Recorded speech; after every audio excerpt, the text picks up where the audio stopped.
6 €. C'est du jamais vu. Caroline Tronche s'est donc rendue dans un bureau de tabac à Fontenay-le-Comte. Affluence habituelle ce matin dans ce tabac de centre-ville. Même si certains clients ont anticipé la hausse et fait des réserves de cartouches la semaine dernière, les habitués sont là. Fumeurs ou non, la hausse de 40 centimes ne laisse personne indifférent. Tout le monde se remet aux maths. Quand on fait le calcul du paquet de cigarettes, si on en fume un par jour, multiplié par 30 jours, multiplié par 12 mois, ça paye des belles vacances. Hein. Je crois que c'est 6 € le paquet, le minimum. Quand on fume 2 paquets par jour, c'est la folie, quoi. Alors, le budget de tabac, ça représente quand même 500 € parce que mon mari fume aussi. Et bon, j'envisage d'arrêter de fumer, mais c'est pas évident.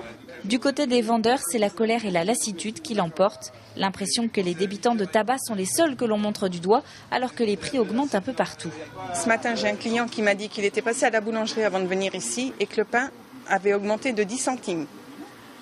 Donc le tabac masque beaucoup de choses. Une mauvaise réputation doublée, c'est en tout cas le pressentiment de la majorité des tabacs, de la hausse du trafic, une astuce pour contourner l'augmentation des prix qui ne se cantonne plus aux départements frontaliers. On est concerné, on a la côte qui n'est pas loin, le tabac arrive par les bateaux et on a les entreprises de transport qui font leur petit commerce et nous on en subit les conséquences aussi. À peine digérée, l'augmentation de ce 1er octobre est déjà éclipsée par la suivante. Annoncée ce midi par le gouvernement, elle serait prévue le 1er juillet prochain.